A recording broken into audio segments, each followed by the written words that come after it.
ACLU is launching a new app that will allow people to record and report suspected police abuse with just the push of a button. It is called Mobile Justice Michigan, and here's how it works. If you think you're involved in a situation involving police misconduct, you record what happens, then fill out a short report, and then send it directly to the ACLU from that app. The app also has a witness feature that alerts you if someone else is recording an incident near you. Of course, this comes after we have seen tense relationships between police and the community. And some of those incidents have been caught on camera, others have not had any video, and of course all this has been the source of a lot of controversy, leading to more calls for more transparency from law enforcement. And joining us now is Daryl Dawsey, Director of Communications for the ACLU, and Harold Love as well, a retired captain from the Michigan State Police. Both of you, thank you for being with us. Daryl, let me start with you. What type of a difference do you think this app can make?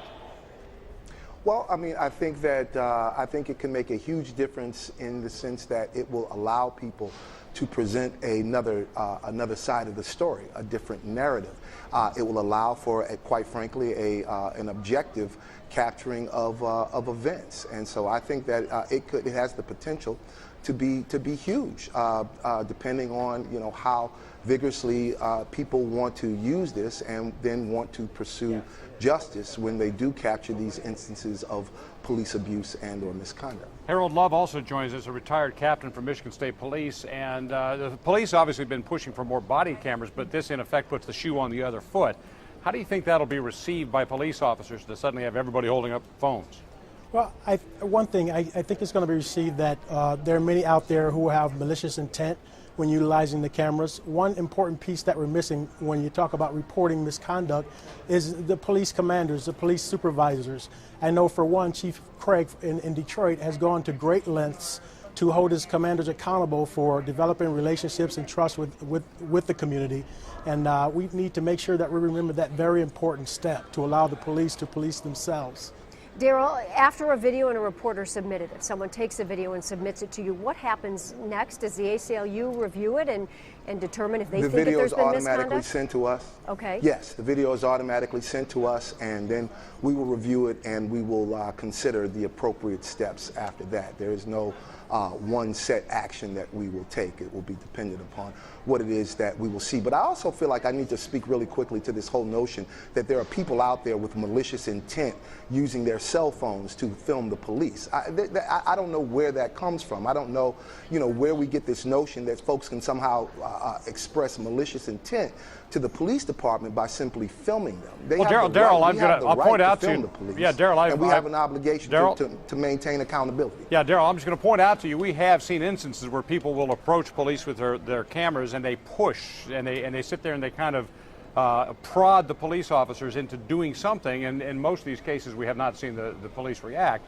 But I've seen personally a bunch of YouTube videos of people trying to provoke police. That's right, Stephen. And I am all for police accountability. As a former commander with the Michigan State Police, I've held many of my subordinates accountable for actions that they engaged in. But also, I have been the target or supported my troopers when they were targeted by people who did have malicious intent. Now, I'm not saying it's not a good thing to have it out there, but the one very important piece to building police and community trust is having that relationship where people feel that they can call a commander and something is done about it. Their complaints are heard and they are attended to. So you think, let me just clarify quickly, you think that not only an app where it just goes to the ACLU, you don't want people to lose sight of if they've had a problem that they should be picking up the phone and calling the commander, is that right? Absolutely. I don't know how many community meetings I've sat in and asked people, please call me.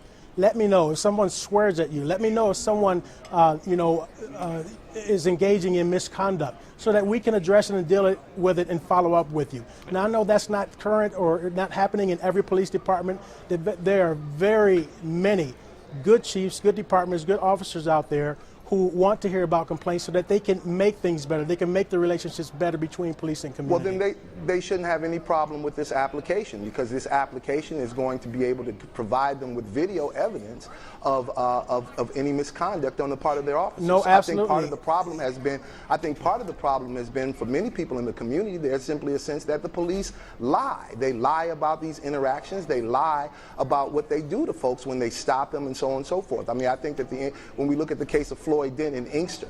We look at the case of Walter Scott in South Carolina. I mean, here's clear-cut videotaped evidence of these people being abused and being mistreated, in Mr. Scott's case being killed by law enforcement, and yet at the same time we know that the law enforcement story was vastly different from what we saw on videotape. So while it's very encouraging to hear that there are commanders who are willing to reprimand and discipline their officers when they find out about these sorts of things, we also know that many of these instances don't either get to the commanders, or when they get to the commanders, it's a completely different story. These cops lie in many instances. Absolutely. And so to prevent folks from lying, or at least to hold people accountable for the stories that they tell, we encourage people to go out and film the police. And I am thankful that we had those accounts of those incidents that you talked about. Again, the one very important piece that I hope the ACLU would consider is that there has to be a process where a citizen can contact a police commander, a police captain, and make a complaint, and allow the police department to regain that trust by following up on that complaint. We're talking about incidents of misconduct. That process is already in place. And real quickly, that process is already in place. Well, I've dealt with some complaints that have come through ACLU, and frankly, you know, sometimes it bypasses that process and it damages the trust between police and community. One quick question to both of you. Well, body cameras, just a second, the body cameras on the police aren't enough? You think this is important to escalate this by having cameras pointing every direction? Well, we have instances of police officers turning off their body cameras. In fact, there's a story that's circulating right now about a young man who was shot multiple times by police officers, and for some reason the body cameras were turned off just prior to the shooting. So, you know, we shouldn't have to, that is to say, those of us in our communities, we shouldn't have to simply rely on the police's version of things. We shouldn't have to simply rely on the police to show that is integrity not what I'm when it comes to advocating. turning on and turning off body cameras. Again, I support people need to have this kind of tool autonomously for themselves. Exactly, and it works just as it works just as a cell phone. Exactly.